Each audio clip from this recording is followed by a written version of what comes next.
తిరుమల శ్రీవారిని ఏపీ హోంశాఖ మంత్రి వంగలపూడి అనిత దర్శించుకున్నారు. ఉదయం నైవేద్య విరామ సమయంలో కుటుంబ సభ్యులతో కలిసి స్వామివారి సేవలో పాల్గొని మొక్కులు చెల్లించుకున్నారు. దర్శనం అనంతరం రంగనాయక మండపంలో వేద పండితులు వేదాశీర్వచనం అందించగా ఆలయ అధికారులు శ్రీవారికి తీర్థప్రసాదాలు అందజేసి పట్టువస్త్రంతో సత్కరించారు. ఆలయం వెలుపల ఏపీ హోంశాఖ మంత్రి వంగలపూడి అనిత మాట్లాడుతూ శ్రీ వెంకటేశ్వరుడు టీడీపీ గెలుపుతో రాష్ట్ర ప్రజలు ఊపిరి పీల్చుకునేలా చేశారని అనిత తెలిపారు.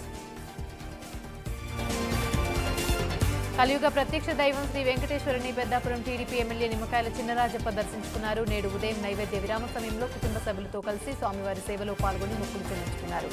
దర్శనం అనంతరం రంగనాయకుల మండపంలో వేద పండితులు వేదాశీర్వచనం అందించగా ఆలయ అధికారులు శ్రీవారికి తీర్థప్రసాదాలు అందజేసి పట్టువస్త్రంతో సత్కరించారు.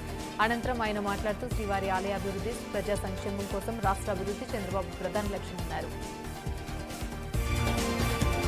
తిరుమల ప్రత్యక్ష దైవం శ్రీ వెంకటేశ్వరుని చిల్కలూరిపేట టీడీపీ ఎమ్మెల్యే ప్రత్తిపాటి పుల్లారావు దర్శించుకున్నారు. ఈ రోజు ఉదయం నైవేద్య విరామ సమయంలో కుటుంబ సభ్యులతో కలిసి స్వామివారి సేవలో పాల్గొని మొక్కులు చెల్లించుకున్నారు. దర్శనం అనంతరం రంగనాయకుల మండపంలో వేద పండితులు వేదాశీర్వచనం అందించగా ఆలయ అధికారులు శ్రీవారి తీర్థప్రసాదాలు అందజేసి పట్టువస్త్రంతో సత్కరించారు.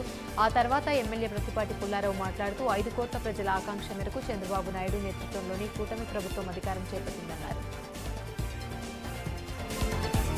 ఎన్టీఆర్ జిల్లా జగ్గేపేట ఏరియాలో డయేరియా కేసులు పెరుగుతున్నాయి. వాంతులు, విరేచనాలతో ప్రజలు బాధపడుతున్నారు. ఆసుపత్రిలో చికిత్స పొందుతున్న బాధితులను మంత్రి సత్యకుమార్ పరామర్శించారు. 8 గ్రామాల్లో డయేరియా ప్రబలిందని, కానీ కాచి చల్లార్చిన నీటిని తాగాలని మంత్రి సత్యకుమార్ సూచించారు. నీటిలో క్లోరిన్ శాతంపై అధికారులు ఎప్పటికప్పుడు పరిశీలన ఉండాలన్నారు సత్యకుమార్.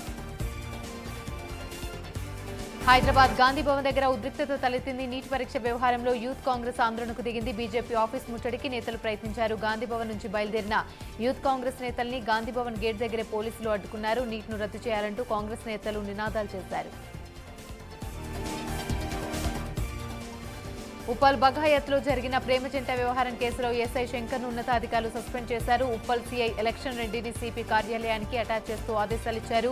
ఉప్పల్ ఇన్ఛార్జి సీఐగా మన్మథ్ కుమార్ ను బాధ్యతలు అప్పగించారు. నాగోల్ సీఐ పరశురాం పైన ఉన్నతాధికారులు బదిలీ వేటు వేశారు. ఎస్సీ ఎస్టీ కేసు విషయంలో కేసు నమోదు చేయకుండా బాధితులను బెదిరించారని ఆరోపణలు రావడంతో ఉన్నతాధికారులు విచారణ జరిపి ఈ మేరకు చర్యలు తీసుకున్నారు. ఇదే కేసు విషయంలో మరో ఎస్ఐ మధు, ఎస్ఐ అంజయ్యలపై సస్పెండ్ చేస్తూ ఉన్నతాధికారులు ఉత్తర్వులు జారీ చేశారు.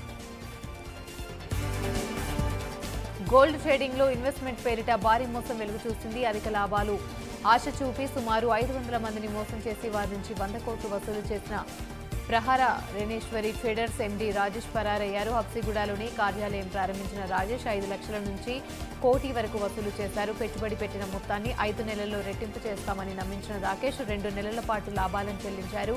నమ్మకం కలగడంతో స్థానికులు పెద్ద మొత్తంలో పెట్టుబడులు పెట్టారు. మొత్తం 100 కోట్లు వసూలు చేసి రాజేష్ పరారైనట్టు బాధితులు వాపోతున్నారు. ఒలింపిక్ పతాక విజేత రెజ్లర్లు బజరంగ్ యూనియన్ పైన సస్పెన్షన్ వేటు పడింది. డోపింగ్ నిబంధనలు ఉల్లంఘించారనే ఆరోపణలతో నేషనల్ యాంటీ డోపింగ్ ఆయాన్ని ఏజెన్సీ సస్పెండ్ చేసింది. ఇజ్రాయెల్ వరుస దాడుల వల్ల పాలస్తీనా పౌరులు ప్రాణాలు కోల్పోతున్నారు. గాజాలోని ఇజ్రాయెల్ జరిపిన 2 వేర్వేరు వైమానిక దాడుల్లో 36 మంది పాలస్తీనియన్లు మృతి చెందారు. గాజా సిటీలోని పురాతనమైన ఆల్ షాతీ శిబిరంపైన జరిగిన దాడిలో 24 మంది ప్రాణాలు కోల్పోగా మిగిలిన వారు ఆల్ తుఫా జిల్లాలో మరణించారు. ఆల్ షాతీపైన ఇజ్రాయెల్ దళాలు దాడి జరపడం ఇదే మొదటిసారి కాదు. గతంలోనూ ఈ శిబిరంపైన అనేకసార్లు దాడులు జరిపారు.